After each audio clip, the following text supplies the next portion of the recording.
미드나잇 애널리스트 콜 US 스탁의 김준현 연구원 만나보겠습니다. 안녕하십니까? 안녕하십니까? 네, 안녕하십니까? 예. 자, 오늘 시장 변동성 좀 있어 보입니다. 이란과 관련해서 진척된 건 없어 보이고요. 오늘장 어떻게 봐야겠습니까? 네, 우선은 이번 주가 워낙에 빅 이벤트들이 많고, 그리고 그 거대한 빅 이벤트에 대해서 지난주 어떤 상승과 좀 연결해서 봤을 때는 더 상승할 수 있는가에 대한 어떠한 그런 기대감, 반대로 이 리스크에 대한 헤징, 이 수요들이 오늘 딱 첫날이로서 여기 딱 마주쳐가지고 부딪히는 날이다 보니까 이렇게 좀 변동성이 클 거다라고 볼 수 있겠습니다. 예. 시장 분위기 지금 썩 좋지는 않아 보입니다. 지난주까지만 해도 계속 랠리를 해왔던 상황이기 때문에 이 과열이냐 아니면 더 가도 되느냐 이런 거에 대한 뭐랄까요?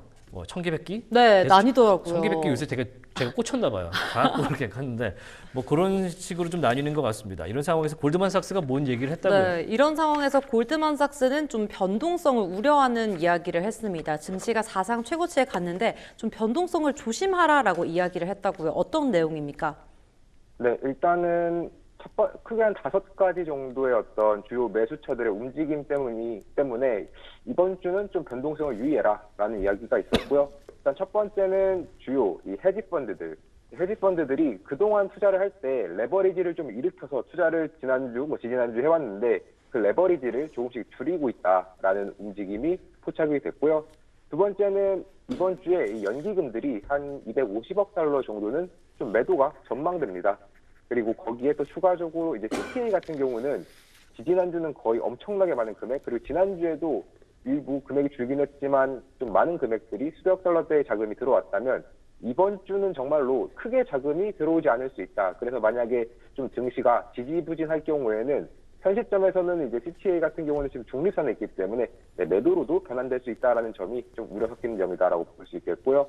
거기에 또 추가적으로 보면은 이 기본적으로 증시가 잘 가고 오래 가려면은 마켓 브리스가 그러니까 이제 좀 다양한 종목들이 많이 상승해줘야 됩니다. 그런데 막상 지난주 금요일도 그렇고 분명 증시가 오르는 거랑은 별개로 이 종목들의 상승폭이 소수였고 또 그 상승하는 과정 속에서도 그 이유가 약간 쇼스퀴즈들이 많고 또 매그세븐에 대한 콜옵션들 이런 것들이 좀 많았다 보니까 거기에 대한 변동성 우려가 있다라고 했고요.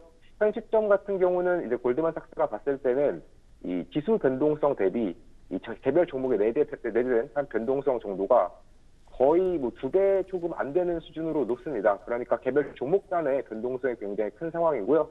그렇기 때문에 현 시점에서는 좀 투자를 하실 때는 일부 조금 이 강한 변동성까지 좀 감안하시고 투자를 하실 필요가 있을 것 같습니다.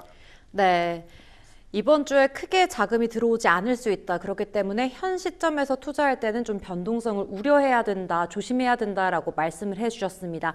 그렇다면 이럴 때는 어떻게 투자하면 좋을까요? 골드만삭스에서 또 어떤 전략을 내놨다고요? 네, 이제 일단은 주가가 정말 하락하게 된다면 그리고 그 조정이 좀 어느 정도 크게 오게 된다면 오히려 이거는 도망갈 상황이 아니라 매수 기회다라고 평가를 하면서 전체적으로는 매수 의견을 냈고요. 대신에 이제 일부 좀 종목마다의 좀 차이는 좋습니다. 예를 들면 좀 사야 하는 종목은 그래도 이 AI 데이터 센터, 여전히 S&P 500 그 성장률의 대다수는 이 AI와 AI 인프라에서 나오기 때문에요. AI 데이터 센터와 관련된 투자는 하락하면 계속해서 매수해도 좋을 것 같고요. 그 외에도 미국 주식 말고 이제 신흥주들, 그 중에서도 이제 AI 인프라와 좀 관계가 큰 그 한국 주식이라던가 반대로 이런 기초적인 어떤 소재, 원자재 이런 것들을 많이 가지고 있는 브라질 정도는 좀 긍정적으로 봤습니다. 반면에 좀 부정적으로 그러니까 조정이 와도 매수하지 말고 좀 회피해라라고 하는 종목들 같은 경우에서 대표적인 것들은 이제 소비재단인데요. 왜냐면 아직까지 소비가 그다지 좀 강하지 않고 특히나 소비 안에서도 이 저소득층 같은 경우는 결국 이 K자형 성장이 더 극대화될 수 있기 때문에 조금 더 저소득층이 많이 가는 이 소비재 기업들, 달러트리라던가 달러 제네럴 관련된 기업들 같은 경우는 조금 투자할 때 유의할 필요가 있다라고 전했습니다. 네, 종목마다 다르지만 이제 조정이 왔을 때 AI 데이터 센터 인프라와 관련된 종목들은 좀 잡고 있어도 되지만 소비재단은 좀 조심해야 된다라고 말씀을 해주셨습니다. 그렇다면 다음으로는 이제 실적 이야기로 넘어가 보도록 하겠습니다. 오늘 버라이즌 실적이 나왔는데 어떻게 보셨나요? 네, 버라이즌은 분명 약간 좀 애매한 실적이다라고 볼 수 있겠습니다. 왜냐하면 매출은 그래도 매출이 어떻게 보면 예상치를 좀 하회했는데 EPS가 좀 잘 나왔거든요. 근데 이제 좀 뭐 굳이 이유를 찾자면 나름 이 매출과 관련해서는 이 버라이즌이 봤을 때 일부 좀 이례적인 실수인 거지 장기적으로 봤을 때는 여전히 좀 성장할 수 있는 이유들이 있어가지고 좀 애매하긴 하지만 나쁘지 않다라고 볼 수 있겠고요. 왜 그러면 EPS는 예상치를 상회했는데 매출만 예상치를 하회했냐? 이게 1분기에 그 네트워크 장애가 잠깐 있었습니다. 그래서 그 기간 동안 매출이 좀 줄었고요. 특히나 한번 이렇게 장애가 있으면은 좀 소비자들에게 보상을 해주잖아요. 그래서 보상과 관련된 리워드 때문에 추가적인 매출이 좀 안 나왔던 이슈. 그리고 뭐 그와 관련돼서 비즈니스와 관련된 매출도 성장률이 조금 소폭 하락했던 이슈. 이런 것들이 있었고요. 분명 이런 부분에서 좀 실적이 뭐 아쉬웠을 수는 있지만 그래도 전체적으로 봤을 때는 향후에 좀 실적을 많이 자신하는 모습을 경영진들이 보였습니다. 일단은 첫 번째로는 이제 그동안 2013년도 이후에 정말 처음으로 13년 만에 1분기에 이 무선 후불폰 관련된 소비가 이제 순 증가로 돌아섰고요. 그 외에도 조정 에비타 역시도 정말 잘 나왔습니다. 역대 최고치가 나왔기 때문에 그걸 기반으로 이제 가이던스 상향까지 했거든요. 그래서 오늘 같은 경우는 워낙에 좀 변동성도 좀 큰 시점이고 그리고 여전히 이제 시장에서 봤을 때는 우려가 좀 있다 보니까 이제 버라이즌 관련해서 그나마 좀 다행히 오늘 같은 경우는 이렇게 좀 안 좋은 일부 매출 예상치 하회한 실적에도 불구하고 3% 올라가고 있는데요. 또 이후에 이 어닝콜 이후에 또 추가적인 변동성이 있을 수 있으니까 버라이즌과 관련해서는 좀 계속해서 한번 관심을 가져주시면 좋을 것 같습니다. 네. 네. 자, 오늘 버라이즌 같은 경우는 주가 상황 보면은 3% 정도 올라오고 있는데 최근에 버라이즌이 힘들었거든요. 버라이즌이 이제 실적 발표라든지 이제 기업 정보 공개에 있어서 약간 정책을 변경하면서 하방 압력을 좀 받은 경우가 있었는데 버라이즌이라든지 T모바일, AT&T와 같은 이런 무선 통신 업체들에 대한 이 투자 전망 어떻게 보고 계십니까? 네, 기본적으로 사실 이런 통신사들은 이제는 좀 고성장주로 분류되기는 어렵습니다. 오히려 이제 배당률이 좀 높아가지고 배당이 매력적인 기업 이렇게 평가를 받을 수 있는데 대신에 이제 이 버라이즌을 포함한 통신사들 같은 경우는 앞으로 중요한 건 이 우주로 인해서 열릴 수 있는 그 시장, 통신 시장 이것을 좀 어떻게 대응하냐가 향후에 그래도 좀 배당주로서 안정적으로 성장할 건지 아니면은 이제 스타링크와 같은 기업들에게 좀 장악될 건지 이 부분에 대한 승패가 좀 판가름 날 수 있는 좀 주요한 변곡점에 와 있다라고 보고 있기 때문에요. 지금 당장 약간 대규모로 투자를 하시기보다는 개별 기업들이 관련된 대응을 어떻게 하고 있는지 이거를 보고 좀 투자를 하시는 것이 좋을 것 같습니다. 네. 최근에 통신사들, 뭐 AT&T도 마찬가지고 오히려 제조업에 뛰어드는 모습도 보여주고 있죠. 지금 뭐 광통신이라든지 이런 쪽에서 제조업을 하겠다라는 얘기가 나오고 있으니까 좀 계속해서 좀 지켜보도록 하겠습니다. 자, 배고파지는 시간대가 맞는 것 같습니다. 네. 도미노 피자 실적 봐야겠죠? 네, 도미노 피자 1분기 실적 아쉽게 내놓으면서 현재 장에서 9%대 마이너스 지나가고 있는데요. 이 도미노 피자 어떤 요인 때문에 오늘 실적이 아쉽게 나왔을까요? 네, 일단은 이번 실적에서 좀 가장 아쉬웠던 주가가 좀 하락하게 만드는 요인은 크게 한 네 가지 정도가 있는데요. 일단 첫 번째로는 중국과 관련된 이슈입니다. 네, 도미노 피자가 이 DPC 대시라고 하는 그 중국에서 운영을 하고 있는 이 회사 중국 법인이 전체적으로 평가 손실을 한 3천만 달러 정도 받고요. 그것 때문에 이번에 주가 전체적인 실적이 악화됐다라고 볼 수 있겠습니다. 그런데 이제 중국 자체가 좀 악화되는 과정에서 중국만 악화되지 않고 나머지 이제 중국 이외에 또 다른 해외 운영사들이 대부분 이제 매장 매출이 좀 감소를 했고요. 한 0.4% 정도 감소하면서 나머지 그래도 미국에서는 증가를 했는데 이 나머지 글로벌에서 좀 악화가 되다 보니까 이번에 실적이 좀 안 좋았다라고 볼 수 있겠습니다. 그리고 그 과정에서 또 이제 매출이 주는 거 말고 이익단에서 마진단에서 좀 우려를 줬던 거는 결국 이 식재료와 관련된 비용이 한 2.6% 정도 증가했다라는 건데요. 이런 식으로 지금 보면은 전체적으로 꼭 미국뿐만 아니라 이 글로벌 전체에 대한 이 거시경제 환경이 약간은 이런 소비재들에게 좀 유리한 상황이 아닙니다. 전체적 물가도 좀 많이 오를 수밖에 없고 또 AI 투자 정도를 제외하면은 현 시점에서 뭐 고용이라던가 이런 것들 포함해서 경기가 좀 좋아질 만한 요건들이 그렇게 많지는 않기 때문에 이 전체 거시 환경에 대해서 좀 우려 섞인 발언들을 경영진들이 했지만 대신에 굳이 좀 이번에 이렇게 9% 넘게 하락하는 이 주가 속에서 희망을 찾아본다면 이 주문 건수랑 그다음 시장 점유율 자체는 좀 상승을 했습니다. 그러니까 소비재 전체가 너무 악화됐고 그 과정 속에서 일부 일회성 문제로 인해서 이번에 도미노 피자가 주가가 좀 하락을 하긴 했지만 그 피자 안에서는 도미노 피자가 그래도 좀 경쟁력이 있는 모습을 보여줬기 때문에요. 이런 소비자재와 관련해서 다 매각할 것이 아니라면 뭐 피자 안에서는 그래도 도미노 피자는 뭐 괜찮다라고도 볼 수 있을 것 같습니다. 네. 피자를 만드는 안을 좀 들여다보기는 해야 될 것 같아요. 네. 치즈도 뭐 수입일 수 있고 아, 들어가는 이제 재료들이 수입일 가능성, 밀가루 값이 올라가면 또 네. 움직일 것 같고 확실히 피자 하나 만들기가 쉽지 않을 것 같다라는 생각이 드는데 저는 일단 불고기 피자 좋아한다는 말씀을 드리겠습니다. 자, 스페이스X 얘기해보죠. 스페이스X가 S1을 이제 SEC한테 제출했죠. 증권 신고서를 제출한 게 이제 공개가 되고 있는데 시장 규모가 이제 스페이스X가 보기에는 뭐 얼마입니까? 지금 우리 돈으로 제 검색을 해보니까 4경 원 정도 된다라고 지금 와. 추산한 것 같은데 어떤 내용일까요? 네, 이번에 이제 스페이스X가 상장하면서 자신들의 어떤 시장 규모, 뭐 기업 가치를 좀 정당화하기 위해서 네, 이렇게 자신들은 굉장히 거대한 시장을 접근할 수 있다라고 하면서 이 TAM을 거의 28조 5천억 달러를 제시를 했고요. 근데 그 TAM의 상당수를 차지하는 것은 이런 뭐 로켓, 위성 이런 게 아니라 AI였습니다. 특히나 이제 기업용 AI 시장이 거의 22조 7천억 달러나 될 거다. 그래서 뭐 3경원이 훨씬 넘는 금액대를 어떻게 보면 AI로 인해서 만들어낼 수 있다라는 발언을 했는데 그렇게 된다면 현 시점에서 봤을 때 스페이스X가 바라보고 있는 거는 뭐 로켓 같은 경우는 그냥 이제 뭐 궤도 데이터 센터까지는 아니더라도 그냥 전체적인 하나의 AI를 까는 인프라 그리고 위성도 역시나 이후에 어떤 우주와 관련돼서 마치 우주에서 통신을 해주면서 현금을 창출하는 수단이라면 결국 스페이스X가 바라보는 것은 이 XAI와 합병을 하면서 만들어낸 그 거대한 데이터 센터와 관련된 비전들입니다.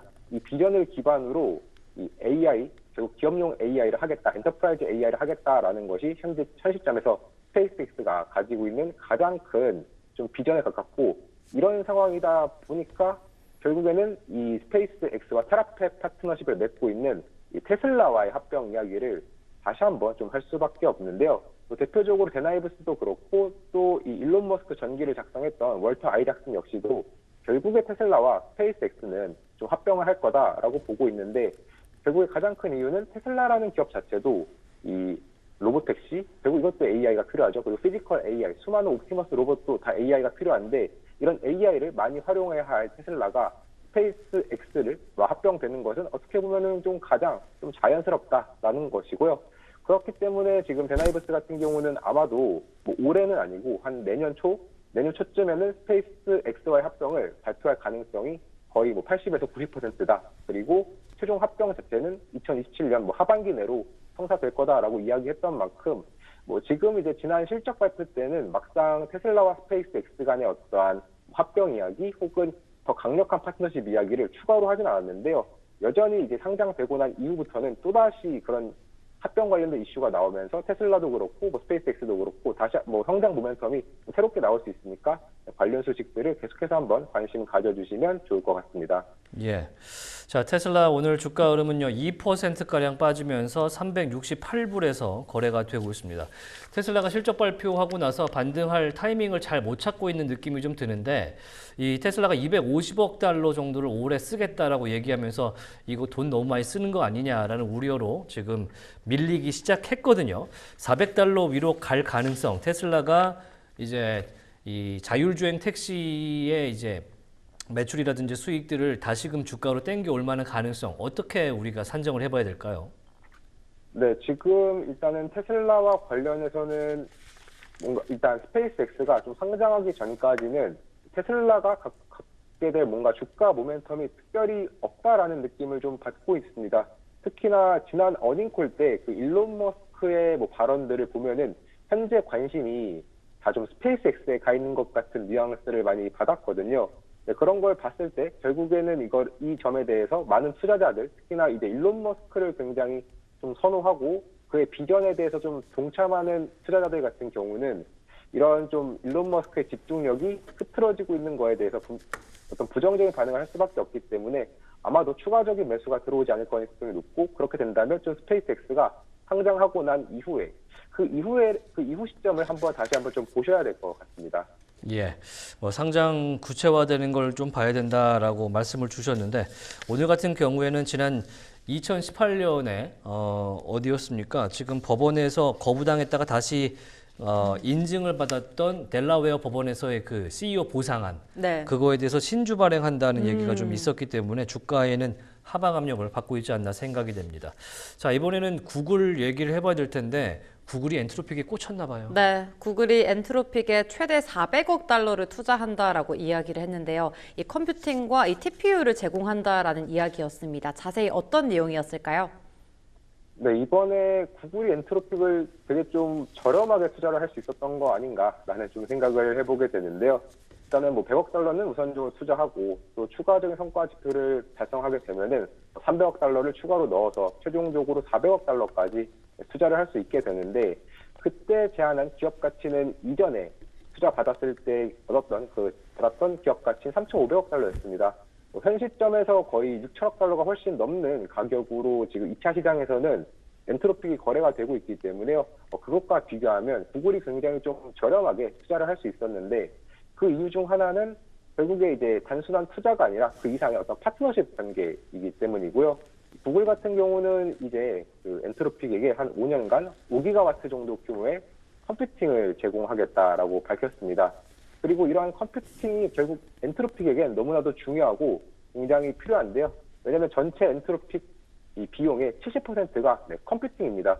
추론의 한 28%, 학습의 42% 정도를 사용을 하고 그 외 나머지 비용이 30%로 인재 비용 이런 거는 엄청 막 크다까지는 이게 점점 더 아니게 되고 있고 엔트로픽 이런 사례를 봤을 때 점점 더 이 AI 경쟁의 핵심이 단순히 좀 좋은 알고리즘을 짤 수 있고 훌륭한 어떠한 인재를 데려오는 걸 넘어서 정말 순수하게 컴퓨팅 자원을 자신이 좀 얼마나 쓸 수 있는지 이쪽으로 점차 좀 넘어가고 있다라고 지금 보이고 있고요.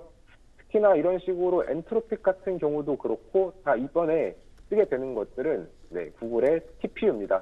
그래서 이제 구글의 TPU 로드맵까지 좀 같이 한번 보게 된다면 구글 같은 경우는 지금 이전에 이야기했던 구글 이제 TPU 8i랑 8T 이 두 개 모두 다 각각 26년도 3분기, 4분기에 제공을 하게 되면서 이제 시장에서 나오게 될 텐데 이런 수많은 제품 라인업들과 함께 좀 같이 보시면 좋은 거는 인텔입니다. 인텔의 NEB 다시 한번 이제 27년 4분기부터는 본격적으로 좀 참여를 하게 되고 또 추가적으로 브로드컴 같은 경우는 26년 4분기에 발표된 AT 같은 경우에서는 이 브로드컴이 아니라 미디어텍이 나오게 되거든요. 그런 점들을 좀 감안했을 때 확실히 이제는 좀 브로드컴 같은 경우는 조금씩 이 구글로부터 좀 벗어날 수 있는 파트너십이 이전보다 좀 약화될 수 있는 우려가 있기 때문에요. 브로드컴에 대한 우려는 좀 일부 가져가 가시고 반대로 인텔은 확실히 조금 더 성장 모멘텀을 계속해서 많이 받고 있다라는 점까지 같이 한번 확인해 주시면 좋을 것 같습니다. 네. 이 구글의 TPU 로드맵을 통해서 이 인텔의 성장 가능성은 더 크지만 반면 이 브로드컴은 좀 우려가 될 수 있다라는 부분도 체크해 보시면 좋을 것 같습니다. 그 다음으로는 엑스에너지 관련된 이야기인데요. 이제 아마존이 투자한 기업이죠. 이게 어떤 이야기입니까? 네, 엑스에너지는 이제 아마존이 정말 5억 달러 정도를 예전에 초기에 좀 투자를 했던 기업이고요. 기본적으로 이 회사도 이제 수많은 현 시점에서 결국 데이터 센터와 관련해서 전력이 부족하고 그 부족한 전력을 좀 해결하기 위해 가지고 만들게 된 그 SMR을 만드는 기업입니다. 그래서 일단은 이 SMR 기업으로서 이 엑스에너지가 가지고 있는 좀 특장점 중에 하나는 원래 일반적으로는 이제 물을 기반으로 냉각을 하는데 헬륨가스로 냉각을 한다라는 것이 좀 특이점이다라고 볼 수 있겠고요.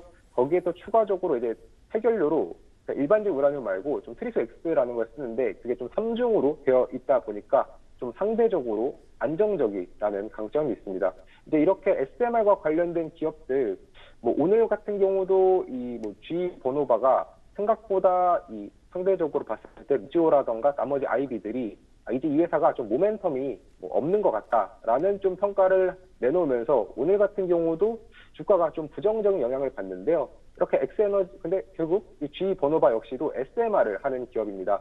이런 식으로 이 엑스에너지의 좀 성공을 봐도 그렇고 이 G 보노바의 좀 전체적인 지난 실적 발표 때도 SMR과 관련된 발언들을 했던 것도 그렇고 여전히 이 원전을 가지고 있고 또 소형 원전 같은 경우는 성장성이 계속해서 높으니까요. 이 원전 관련된 기업들, 뭐 엑스에너지뿐만 아니라 관련해서도 뭐 G 보노바라든지 아니면 그 외에도 오클로라든지 다양한 기업들에 대해서 계속해서 한번 관심 가져봐 주시면 좋을 것 같습니다. 네. 뭐 최근에 유가가 많이 오르다 보니까 대체 에너지에 대한 관심이 많이 높아지긴 했는데 다시금 원전으로 이제 흐름이 또 돌아가는 것 같은데 그 와중에 메타가 우주에서의 태양광 발전과 관련된 파트너십을 체결했다라는 게 우주의 태양열 가지고 광 가지고 발전해서 데이터 센터 돌리겠다 이런 겁니까? 네, 정말 좀 특이하게 이제 그 전에는 다 뭐 우주 태양광 발전하고 데이터 센터 이야기를 하면은 우주에서 데이터 센터를 돌리는 거였는데 이건 좀 다르게 그렇죠. 우주의 태양광 에너지를 자기가 저장해 놨다가 이제 그거를 빔 형태로 지상에 있는 데이터 센터로 에너지를 쏴주는 네, 그런 비즈니스를 지금 이제 하려고 준비를 하고 있고요. 그와 관련해서 이제 오버뷰 에너지라는 기업이랑 이제 한 1기가와트 정도 규모의 태양 발전 용량을 좀 하겠다라는 발표를 했습니다. 일단은 이 시점 타임라인을 보면은 2028년도, 내후년이죠. 내후년에 초기 시연을 하고 2030년부터는 좀 상용화를 하겠다라고 하면서 결국에는 이 지상에서 계속해서 그리드를 끌어오는 게 너무 힘들다 보니까 그것들을 타개할 수 있는 좀 다양한 대안을 찾고 있고 그 중에 하나가 이제 우주 태양광 발전이 아닌가. 그래서 우주의 데이터 센터를 직접적으로 짓지 않더라도 우주에서 태양광을 할 수 있는 좀 다양한 방법, 그래서 좀 에너지를 모으고 그거를 좀 쏴줄 수 있는 여러 가지 관련된 기회들이 우주와 관련해서는 좀 계속해서 진행될 거니까요. 우주와 관련된 산업이 최근 들어 좀 안 좋긴 하지만 그럼에도 불구하고 또 계속해서 한번 관심을 가져주시면 좋을 것 같습니다. 네, 참 과학기술의 발전은 대단한 것 같습니다. 지금 태양광을 위성 같은 이제 뭐랄까 접지면으로 받아서 네. 빔으로 쏴서 네. 그 전력을 받겠다는 얘기 아니에요? 말이 되나? 문송합니다만 네. 아무튼 뭐 된다고 네. 합니다. 뭐 이게 손실이 있을 것 같긴 한데 좀 기다려 보겠고요. 자, 오늘 뉴스 시간이 많이 없기 때문에 한 3분 정도 남았는데 조비 에이비에이션 얘기해 보죠. 맨해튼 JFK에서 맨해튼 도심까지 날아가는데 성공했다면서요? 네, 이게 원래 한 차로 가게 되면은 한두 시간 정도 걸리는 거리인데요. 특히나 뭐 JFK 공항부터 맨해튼까지는 워낙에 막히는 또 지역으로 잘 알려져 있어가지고 막히면 훨씬 더 늘어날 수 있죠. 근데 그거를 7분 안쪽으로, 7분 정도 안에 줄였다라고 밝혔습니다. 그래서 지금 이제 이번 어떻게 보면 첫 비행 시연과 좀 별개로 뉴욕시 같은 경우는 이전에도 좀 계속해서 이 eVTOL들 맨해튼의 주요 이제 헬리콥터가 좀 멈추는 이런 좀 주차장 같은 곳에다가 충전 시설 설치하고 전력화 작업 진행하면서 일단은 인프라를 좀 충분히 좀 깔기 시작을 했는데요. 이번에 이러한 좀 비행 시연, JFK 공항부터 맨해튼까지 이 비행 시연이 좀 성공하면서 전체적으로 봤을 때는 이제 이러한 이톨 시장이 더 커질 수 있는 어떤 좀 일정의 기초 단계를 좀 넘어섰다라고 볼 수 있겠습니다. 그래서 이번 이제 비행 시연은 이 FAA에서 최종적으로 인증받기 위한 어떤 단계의 일환이라서 이거 좀 성공하고 나서 추가적인 몇 가지 시험만 통과하게 된다면 아마 최종적으로는 이제 FAA의 승인을 받을 수 있게 될 것 같은데요. 특히나 이번 승인, 특히나 eVTOL 같은 경우는 좀 빠르게 승인해 주는 게 중요한 게 트럼프 대통령이 이 월드컵 기간 동안 eVTOL을 통해 가지고 좀 뭐 운행을 한다던가 아니면 뭐 관광 자원으로서 사용한다던가 하는 그런 좀 비전을 가지고 있습니다. 그래서 이전에도 각종 막 행정 명령을 통해서 파일럿 프로그램들 출범시키고 뭐 교통부에게도 월드컵 특별 자금들 승인시켜가지고 자금 지원해주고 있고 또 거기다 아처 같은 경우는 아예 에어택시 파트너로도 좀 선정이 됐거든요. 그런 것들을 감안한다면 최근 들어서 이런 eVTOL 시장도 좀 주가가 안 좋기도 했었지만 그럼에도 불구하고 여전히 성장 기회라던가 트럼프 대통령의 의지가 강력한 만큼 관심 깊게 봐주시면 좋을 것 같습니다. 예. 자, 오늘 조비와 아처 둘 다 뉴스가 있습니다. 그렇기 때문에 이 두 수직 이착륙기 업체들 흐름 한번 보시면 좋을 것 같다 이렇게 생각이 됩니다. 자, 오늘 여기까지 듣도록 하겠습니다. 지금까지 US스탁의 김준영 연구원 함께했습니다. 말씀 고맙습니다. 고맙습니다. 네, 감사합니다.